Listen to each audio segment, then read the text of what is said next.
ওং জননীং শারদাং দেবীং রামকৃষ্ণং জগদ্গুরুম পাদপদ্মে তয়ো শ্রুত্বা প্রণমামি মুহুর্মুহ। শ্রী ঠাকুর, শ্রী মা ও স্বামীজি মহারাজকে জানাই ভুলুণ্ঠিত প্রণাম। পরম পূজনীয়া প্রব্রাজিকা অমল প্রাণা মাতাজিকে জানাই ভক্তিপূর্ণ প্রণাম। তার পবিত্র জীবনের কিছু ঘটনা আমরা আলোচনা করছি। রোজ রোজ শুনি ভগবানের বাণী এই সমবেত অনুধ্যানে। কলেজে এবং মঠে প্রচণ্ড কর্মপ্রবাহের মধ্যেও মাতাজির অনুপম ভাগবত জীবন সকলকে মুগ্ধ করত। প্রত্যহ মঙ্গলারতি ও সান্ধ্য ভজনে যোগদান, শিবরাত্রির 4 প্রহরে শিব পূজা, কালী পূজা ইত্যাদি রাতের পূজায় সারা রাত নাট মন্দিরে বসে পূজা দর্শন করতেন অতুলনীয় নিষ্ঠা নিয়ে। পূজা এবং তৎসংক্রান্ত বিষয়গুলির প্রতি ছিল মাতাজির অন্তরের আকর্ষণ। মালা গাঁথা ছিল তার অতি আনন্দের কাজ।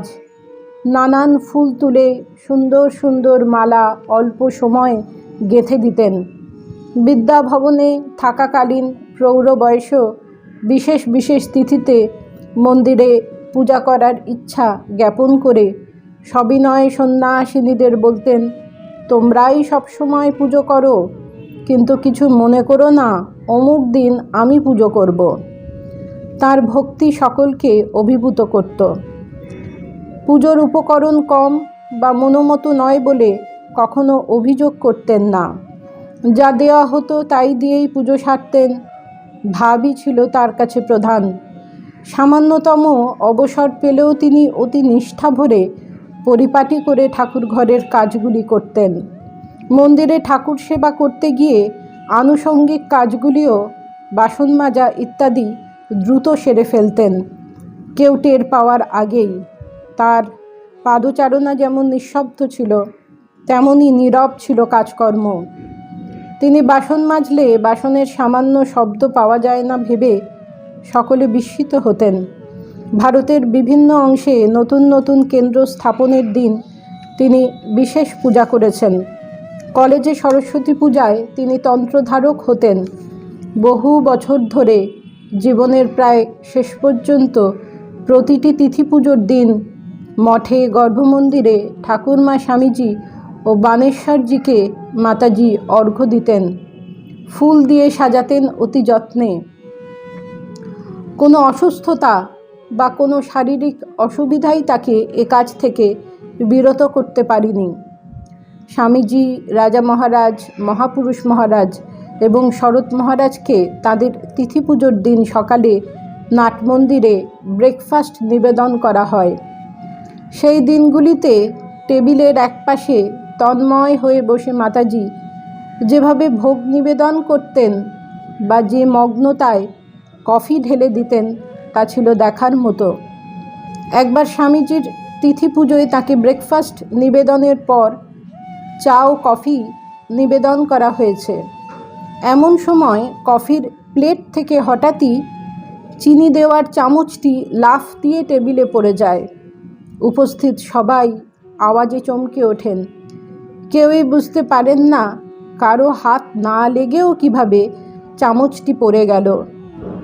মাতাজি কিন্তু শান্তভাবে হাসি মুখে বললেন, স্বামীজি, কফি খেতে গিয়ে চামচটা পড়ে গেল, তাতে হলোটা কি? এমনভাবে মাতাজি কথাগুলি বলেছিলেন যে সকলে স্বামীজির উপস্থিতি অনুভব করে অভিভূত হলেন। গুরুজনদের প্রতি গভীর শ্রদ্ধা ভক্তি তার চরিত্রের একটি বিশেষ দিক।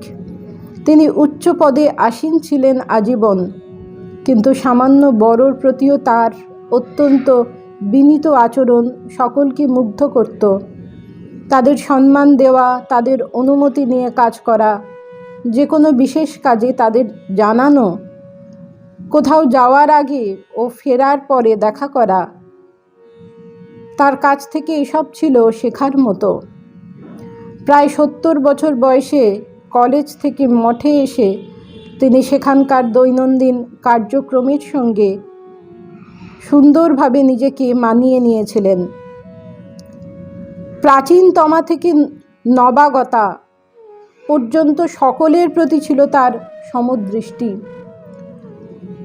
প্রসঙ্গত একবার এক ডাক্তার সন্ন্যাসিনীকে মাতাজি বলেছিলেন, ছোট তুলসী পাতাও তুলসী পাতা, বড় তুলসী পাতাও তুলসী পাতা, দুটোই ঠাকুরের পুজোয় লাগে, ছোট সাপটাও সাপ, বড় সাপটাও সাপ। অর্থাৎ শঙ্খে ছোট বড় সকলের সমান মনোযোগ, সমান যত্ন প্রাপ্য। মঠে রুটিন মাফিক নির্দিষ্ট সময়ের জন্যে ব্রহ্মচারিণীরা তার সেবা কাজ করতেন মঠে। শ্রীরামকৃষ্ণ বংশজাতা এক ব্রহ্মচারিণী একবার তার সেবা কাজ করবেন বলে ঠিক হয়। যে মাতাজি রুটিন করেন তিনি অমল প্রাণা মাতাজিকে বলেছিলেন, এবার ঠাকুরের বংশের মেয়ে আপনার সেবা করবে। শুনে মাতাজি বলেছিলেন, সে কি, শঙ্খে সকলেই ঠাকুরের মেয়ে। এমনই ছিল তার জীবনের প্রতি দৃষ্টিভঙ্গি। নমস্কার। প্রাণারাম প্রাণারাম প্রাণারাম প্রাণারাম প্রাণারাম প্রাণারাম। কি যেন লুকানো নামে তাই মিষ্ট এত তব নাম। প্রাণারাম প্রাণারাম প্রাণারাম।